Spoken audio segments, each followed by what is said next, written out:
Chapter 4, Captain Cook. "Call who, Captain Hook?" asked Mrs. Popper, who had come in so quietly that none of them had heard her. "Why, the Penguin," said Mr. Popper. "I was just saying," he went on, as Mrs. Popper sat down suddenly on the floor to recover from her surprise, "that we name him after Captain Cook. He was a famous English explorer who lived about the time of the American Revolution.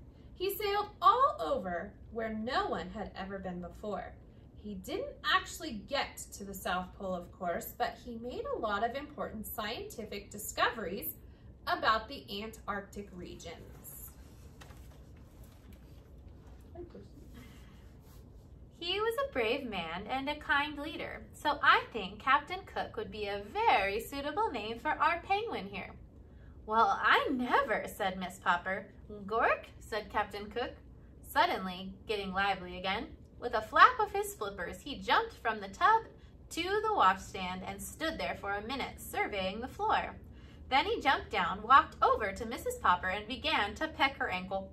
"Stop him, Papa," screamed Mrs. Popper, retreating into the hallway with Captain Cook after her, and Mr. Popper and the children following. In the living room, she paused. So did Captain Cook, for he was delighted with the new room.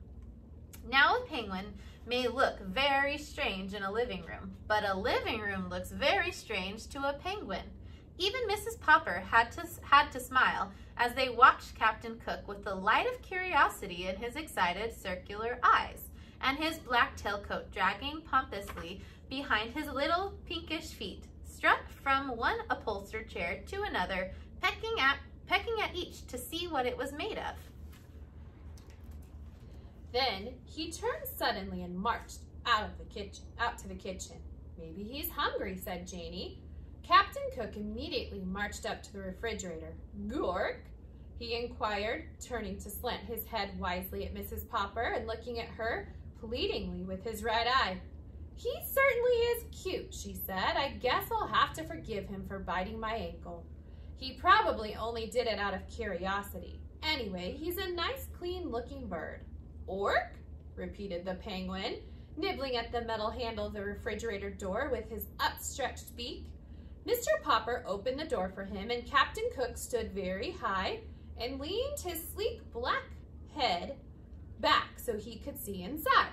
Now that Mr. Popper's work was over for the winter, the icebox was not quite so full as usual, but the penguin did not know that. "What do you suppose he likes to eat?"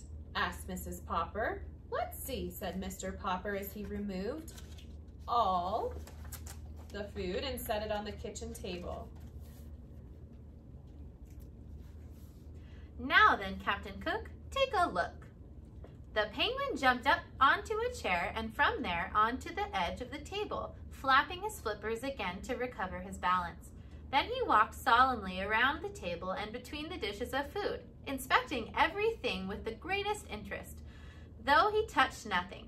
Finally, he stood still, very erect, raised his beak to point at the ceiling, and made a very loud, almost purring sound.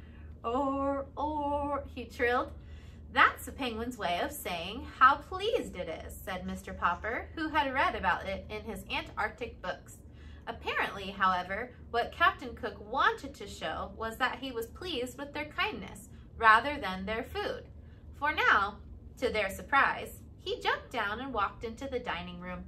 "I know," said Mr. Popper. "We ought to have some seafood for him, canned shrimps or something, or maybe he isn't hungry yet. I've read that penguins can go for a month without food." "Mama, Papa," called Bill. "Come see what Captain Cook has done." Captain Cook had done it all right. He had discovered the bowl of goldfish on the dining room windowsill. By the time Mrs. Popper reached over to lift him away, he had already swallowed the last of the goldfish. "Bad! Bad penguin!" reproved Mrs. Popper, glaring down at Captain Cook. Captain Cook squatted guiltily on the carpet and tried to make himself look small. "He knows he's done wrong," said Mr. Popper. "Isn't he smart?" "Maybe we can train him," said Mrs. Popper. "Bad! Naughty! Captain," she said to the penguin in a loud voice. bad to eat the goldfish, and she spanked him on his round black head. Before she could do that again, Captain Cook hastily waddled out to the kitchen. There, the Poppers found him trying to hide in the still opened refrigerator. He was squatting under the ice cube coils, under which he could barely squeeze, sitting down.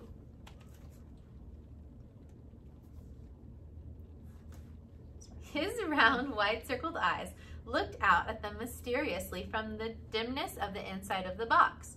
"I think that's about the right temperature for him at that," said Mr. Popper. "We could let him sleep there at night, but where will I put the food?" asked Mrs. Popper. "Oh, I guess we can get another icebox for the food," said Mr. Popper. "Look," said Janie, "he's gone to sleep." Mr. Popper turned the cold control switch to its coldest so that Captain Cook could sleep more comfortably. Then he left the door ajar so the penguin would have plenty of fresh air to breathe. "Tomorrow I will have the icebox service department send a man out to bore some holes in the door for air," he said, "and then he can put a handle on the inside of the door so that Captain Cook can go in and out of his refrigerator as he pleases." "Well, dear me, I never thought we would have a penguin for a pet," said Mrs. Popper. "Still, he behaves pretty well on the whole, and he is so nice and clean that perhaps he will be a good example to you and the children. And now I declare we must get busy. We haven't done anything but watch the bird. Papa, will you just help me to set the beans on the table, please?" "Just a minute," answered Mr. Popper. "I just happen to think that Captain Cook will not feel right on the floor of that icebox. Penguins make their nests of pebbles and stones. So I will just take some ice cubes out of the tray and put them under him. That way, he will be more comfortable."